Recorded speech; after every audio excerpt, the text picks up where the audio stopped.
Здравейте! Днес наистина се потапяме в една, изключително интригуваща тема. Да, дълбоките корени на българския народ. Точно. Имаме толкова много източници, антични автори, Страбон, например. Да, после пък български летописи, някои доста специфични. И разбира се, съвременни данни. Генетика, археология. Всичко това. И целта ни е да извадим най-интересното, нали? За произхода, миграциите, културата. Да разплетем малко тази история. Именно. А то е сложно, трябва да кажем. Тези източници понякога си противоречат доста сериозно. Гърците казват едно, някои наши летописи съвсем друго. Точно така. Ще се опитаме да покажем различните гледни точки без да вземаме страна непременно. Добре, да започнем тогава от най-старото, античността. Страбон. Да, Страбон, 1 век преди Христа, той описва земите тук, около Черно море, Балканите. И споменава много народи – траки, скити. Гети, мизи, пелазги, това са имената, които се въртят. И днес мнозина смятат, че те са част от този, Основата. субстратът. Да. Най-древният пласт население, който е допринесъл за нас българите. А какво е интересното при Страбон конкретно? Интересно е, че той, първо, цитира Омир като авторитет, но второ е доста честен. Казва си, че за земите на север от Дунав, не се знае много. Несигурност има. Да, и за него скити е много широко понятие. Почти етикет за всякакви племена, живеещи в степите. Разбирам. И тук идва така един рязък контраст. Да, с някои български летописни текстове. Като например на шумелия Джакфар Тарихи. Тук обаче веднага трябва да направим уговорка, нали? Задължително. Това е текст, чиято автентичност, датировка, всичко е обект на много сериозни научни спорове. Академичната общност е меко казано скептична. Да, важно е да се знае. Но все пак, какво казва тази версия? Тя е коренно различна. Свързва скитите директно с българите. Дори името Скития го извежда от българско асик поле степ. Интересно. И не само това. Според тази гледна точка, дори пелазгите, които гърците сочат за най-древни. И те са българи. Представени са като българско племе, палазги, дошло от Идел, от Волга, хилядолетия преди Христа. Звучи доста смело. Смело е, да.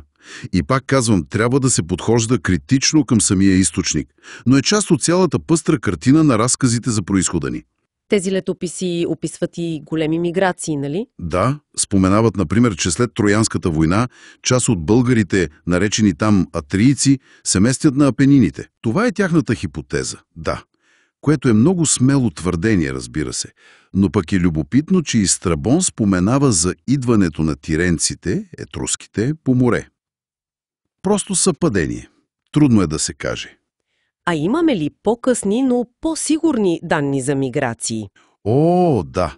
Историята за хан Алцек, например, най-малкият син на Кубрат. Който тръгва на запад след разпада на Стара Велика България. Точно. Озовава се в Бавария, после има конфликт с крал Дагоберт и накрая се установява в Италия, в Молизе. И там има градче Челеди, България. Именно. И до днес има хора там, които пазят спомен за българския си корен. Това вече е документирано и много по-сигурно. Нека да минем към обичаите и вярванията. И тук сигурно е пъстро. Много. Гетите, например, описват ги като богобоязливи, въздържали се от ядене на живо месо. А водачът им – Залмоксис. Той е проповядвал безсмъртие, почитали са го като бог, учение, което напомня малко на питагорейското. А скитите, те май имат друга слава. Да, там образът е двойствен. От една страна сурови войни пият от черепи. Ужас. А от друга справедливи номади живеят просто, хранят се с мляко, особено кобилешко. Значи не е еднозначно. Никак. И да не забравяме нещо важно – изкуствената деформация на черепа. Да.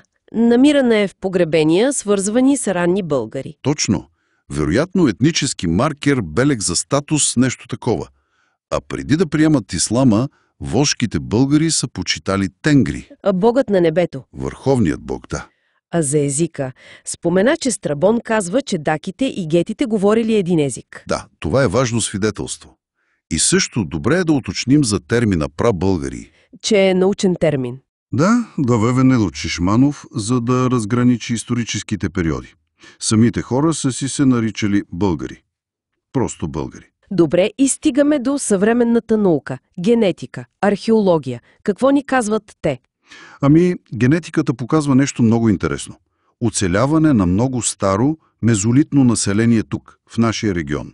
Отпреди земеделието още? Да, което после се е смесило с неолитните земеделци. А по-късно, в бронзовата епоха, идват нови групи от северно-черноморските степи. Културата ямна. Да, това е ключов момент, свързан с разпространението на индоевропейските езици. Всичко това се наслагва. Археологията, например в Волска България. Там картината е също много сложна. Разкопките в Биляр, Сувар показват смесица. Местни угрофини, ранни българи, Свързани с салтово-маяцката култура. точно, която е характерна и за хазарския каганат. Има и алани, други тюркски групи. Намират се и предмети, които показват връзки чак с Черноморието, амфори, например, или пък с Скандинавия, фибули. Значи голям културен обмен. Огромен. Археологията и генетиката не дават един отговор, произходът е само оттам. Показват по-скоро един дълъг, сложен процес на смесване. И те допълзват, а понякога и коригират писмените източници. Абсолютно. Помагат ни да видим по-пълната картина. И така, като обобщение какво излиза? Че историята за българския произход не е някаква права линия. Никак даже. По-скоро е сложна мрежа. Корените ни се преплитат с траки, скити, гети. С най-древните балкански популации, с мигранти от степите. Много пластове. Точно. Не е един извор, а множество притоци, които са се вливали в общото русло през хилядолетията. И това наистина ни кара да се замислим. Да, за какво всъщност става дума, когато търсим някакъв чист происход в един свят, който винаги е бил свят на смесване? Може би силата на една идентичност, като българската, е точно в това. Възможно е в способността й да абсорбира, да интегрира, да надгражда различни влияния през вековете. Това е въпрос за размисъл, мисля.